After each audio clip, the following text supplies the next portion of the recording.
Congress party నాయకులు కాళేశ్వరరావు కేసీఆర్ కుటుంబంపై social మీడియాలో దుష్ప్రచారం చేస్తున్నారని గర్జువేల బీఆర్ఎస్ నియోజకవర్గ ఇన్ఛార్జ్ మాజీ ఎఫ్డీసీ వంటేరు ప్రతాప్ రెడ్డి అన్నారు. ఈ మేరకు సిద్దిపేట జిల్లా కేంద్రంలోని ఎమ్మెల్యే క్యాంపు కార్యాలయంలో ఏర్పాటు చేసిన హరీష్ రావు ప్రసంగం అనంతరం మాట్లాడారు. మాజీ సీఎం కేసీఆర్ రాష్ట్రానికి అధినేతగా ఉన్నప్పుడు సుభిక్షంగా ఉందని అన్నారు. అనంతరం మాజీ ఎమ్మెల్యే సతీష్, ఎమ్మెల్సీ యాదవ్ రెడ్డి కార్యకర్తలను ఉద్దేశించి మాట్లాడారు. పార్టీ అధికారంలో రావడంలో అధికారం వచ్చిన తర్వాత ఒక్కొక్కటిగా గత బీఆర్ఎస్ ప్రభుత్వం కేసీఆర్ గారి కుటుంబం మీద కానీ కేసీఆర్ మీద కానీ అనుకోవడం కానీ ఎన్నో రకాల అబద్ధాలు వేసుకుంటూ వాళ్ళు ఎన్నికల్లో ఇచ్చిన హామీలను అలాగే హామీలను నెరవేర్చలేక డైవర్షన్ పాలిటిక్స్ లో భాగంగా ఎన్నో దుష్ప్రచారాలు ముఖ్యంగా ఈ కాళేశ్వరం ప్రాజెక్ట్ ఈరోజు ఏ తెలంగాణ రైతు బిడ్డలు అడిగిన కాళేశ్వరం కట్టకముందు కాళేశ్వరం కట్టిన తర్వాత మన తెలంగాణ రైతులు మరియు ఆడపడుచులు కాళేశ్వరం కొరకు ఎంత సంతోషంగా ఉన్నారో మనం ప్రత్యేకంగా చెప్పవలసిన లేదు. కానీ అది కాళేశ్వరం ద్వారా వచ్చిన ఒక మంచి పేరు కేసీఆర్ కానీ బీఆర్ఎస్ ప్రభుత్వానికి కానీ అది దుర్పేయాలనే ఉద్దేశంతో దేనికోని అబద్ధాలు చేసి ఎన్నో అసత్య ఆరోపణలు చేస్తున్నారు. ఇప్పటిదాకా మనం అందరం చూసినాం. గతంలో కూడా హరీష్ రావు గారు చాలా చక్కగా ఈ కాళేశ్వరం గురించి మొదటి నుంచి ఈనాటి వరకు పుస్తకించినట్టు అది ముఖ్యంగా ఈ రోజు వచ్చేది స్థానిక సంస్థ ఎలక్షన్ కాబట్టి మనందరం కూడా ప్రజల మధ్యలో ఉండి పనిచేస్తాం, గ్రామాలలో ఉండి పనిచేస్తాం.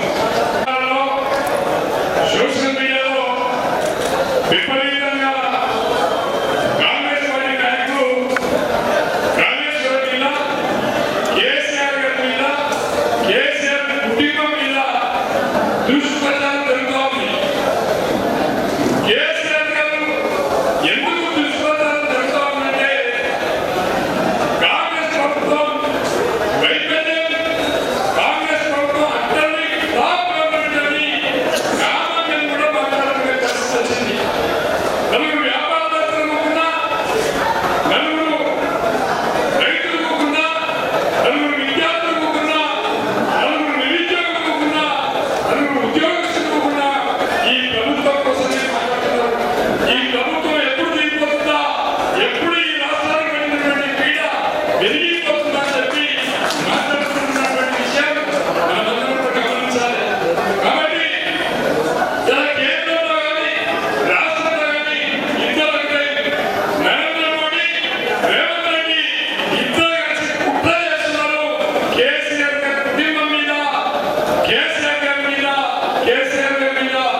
నిన్న మాట్లాడిన తర్వాత ఏం అవతారం మాట్లాడుతున్నారు చేసుకుంటూ వాళ్ళకి కావాల్సిన మాట్లాడు తప్ప ప్రజల దాని ప్రజల బాగోగులు మాట్లాడరు. మరి నిజంగా హరీష్ ప్రజెంటేషన్ చేసిన తర్వాత మనం ఖచ్చితంగా ఎంత గొప్ప ప్రాజెక్టు కాళేశ్వరం ప్రాజెక్టు ఎంత గొప్పగా డిజైన్ చేయబడింది, ఎంత ఆలోచన ఎంత ఉన్నది అనే విషయం కూడా మనందరికీ చాలా స్పష్టంగా తెలిసింది. వాళ్ళు 2-3 విషయాలు వాళ్ళ ప్రెసిడెంట్ కూడా కాంగ్రెస్ విషయాలు చాలా క్లారిటీగా ఇవాళ ఒకటి క్యాబినెట్ అప్రూవల్ లేదు అని మాట్లాడారు.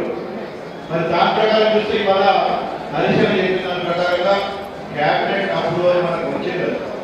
అదే కాకుండా సబ్ కమిటీ అప్రూవల్ కూడా తీసుకోవడం జరిగింది, సిడబ్ల్యూసీ అప్రూవల్ కూడా తీసుకోవడం జరిగింది. దాంట్లో క్లియర్గా కమిటీ పెట్టడం కదా 70 లేదా 40 లేదు కాబట్టి ఖచ్చితంగా మార్చాలని చెప్పి కూడా మరి బ్యాంకుల్లో ఇచ్చిన దాన్ని రిపోర్ట్ జరిగింది. దాన్ని బట్టి అన్ని నిర్ణయాలు తీసుకొని రిటైర్డ్ ఇంజనీర్లతోని మరి అన్ని కూడా స్పష్టీకరణ చేసుకొని దాన్ని మేడిగడ్డకు మార్చుకుంటూ కూడా ఇవాళ మనం గమనించాలి. మనం ప్రజలకు ఇవాళ ఖచ్చితంగా చెప్పుకోవాల్సినది ఇక్కడికి వచ్చిన ప్రతి ఒక్క నాయకుడు కూడా 1000-2000 మందిని ప్రభావితం చేసే నాయకులు ఇక్కడికి వచ్చారు. మన బాధ్యత ఇప్పుడు ప్రతి ఇంటింటికి తిరిగి అయ్యా కాంగ్రెస్ ఎంత నష్టం చేస్తున్నారు, మరి టీఆర్ఎస్ పార్టీ కేసీఆర్ గారు తెలంగాణ రాష్ట్రం కోసం తెలంగాణ రాష్ట్రంలో కూడా